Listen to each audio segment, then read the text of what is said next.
Ladies and gentlemen, we are here with Mr. John McCombs, he's been a resident of Pedestal for how long, sir? I got the Pedestal Gardens in May of 2001. May 2001. So he's been here. He's been through many transitions, I'm sure. Today we're going to interview him and we're going to talk about the highs and lows as it relates to life here in Pedestal. And we're also going to talk about how you can definitely set life goals. Life goals are very important. So once you set your life goals, you can meet them and keep setting more.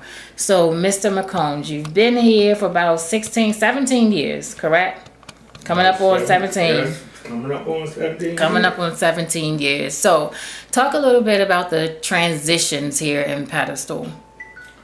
Well, when I first got to Pedestal Gardens, I can say that there was a lot of unsavory things going on in the apartment complexes. Okay.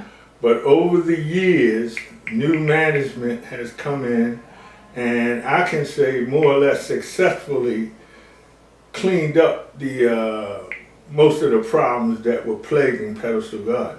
First of all, it's a fine place to live. We've got a great community surrounding us. So if the residents, acted more like they appreciated living here, this would be a fine community. Okay. So what do you think some residents need to do? What does appreciation, what does that mean?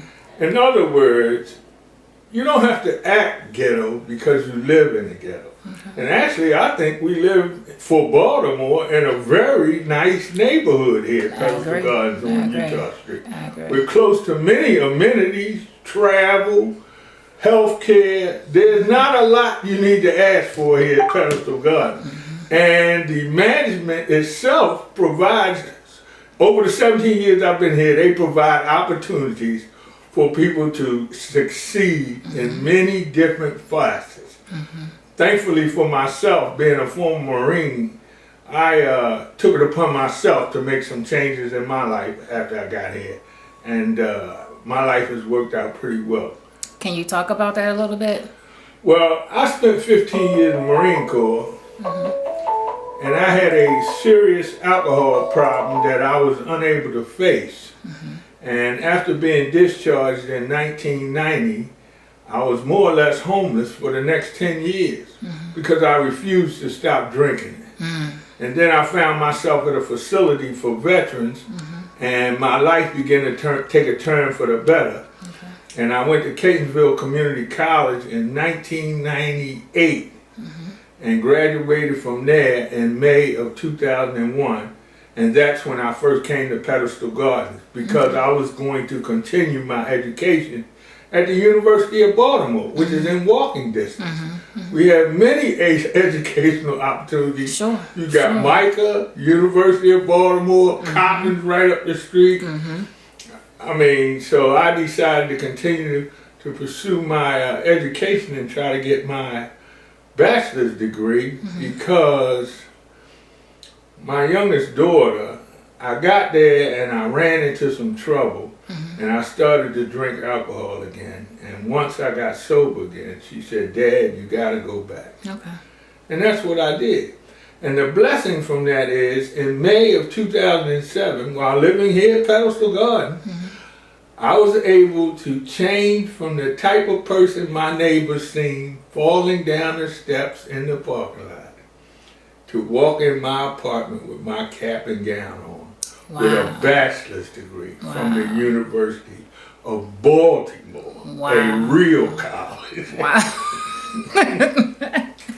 And the blessing was that all three of my children were at my graduation. And for a guy like me, it didn't get a whole lot better than that. Because being in the Marines, I didn't get the opportunity to raise them like in a normal family setting. But I can say today that my children love me, and later on this week, I'm going to see my newest grandbaby. Oh, congratulations. A little fat monster. And my son tells me he thinks everything is his. Oh, that's awesome. That's awesome. So you talked about your daughter who further inspired you to continue your education, but it had to be a mindset change at some point that you wanted Yes. to do something different. Well, I've had 3 heart attacks. Wow. And so I had never planned on going back to work anyway. I'm a disabled Marine. Okay. I got on Social Security, I believe, in 2001. And after I got myself straight this second time around, I wasn't going to go back to college, but my youngest daughter said, "Dad, you know, it would be nice if one of my parents graduated Wow. from college." Okay. Because on every application anybody fills out, Sure. one of the questions is their parents' education. And so I took that to heart. And even though my oldest children's mothers have been to college, this daughter's mother did not. Okay. So I wanted to make sure. Plus, she was in college herself in time. Philadelphia. Okay. So I felt more like I was doing it so we could inspire each other to Nice. continue. And I graduated in 2007, and she graduated from the University of Temple in 2008, and her father was there. Absolutely. And my son went into the United States Coast Guard, Nice. and he married his girlfriend from college, and now they both got over 10 years in the Coast Guard. Wow. And my oldest daughter is a masseuse Wow. who loves life. So, you know, I consider myself not a religious person, but a spiritual person. Okay. So what I learned to do was turn my will and life over to a God of my understanding. I call him Jehovah. Okay. You can call him what you want. Absolutely. But I always say I work for the boss of all bosses. That means that anybody that gives me a problem, they got a boss.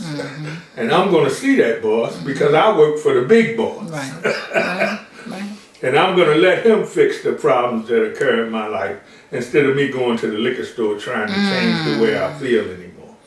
So I'm grateful. Can you talk about that switch for a second? Because at one time, admittedly, you said that you were falling down the steps. And so it had to be a definitive point in your life where you just said, this is not the road I'm trying to take. This is what occurred. In May of 2002, I was in the University of Baltimore and a professor said, "You people don't have the capacity to learn." Of course I was offended. Sure.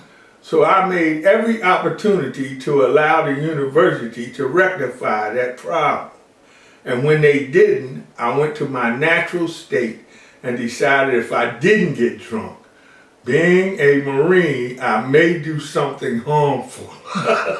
So I chose to drink again and do other substances. Okay. In July of 2004, July the 1st to be exact, I was on a bus stop on Utah McMecken, and it was 6 o'clock in the morning, and I needed a drink of alcohol. I fell down on that bus stop twice. When the bus came, there was a nurse there that said, "Mister, you've fallen down twice. Will you please go to the hospital?" What I didn't know was that my heart wasn't working and I was fainting all over town for 2 years.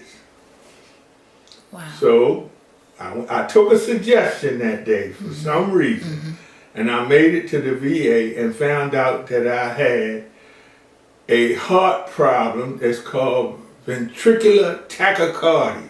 Wow. And I needed a pacemaker to regulate my heart so that I wouldn't keep fainting. And that's why I was falling all over the parking lot.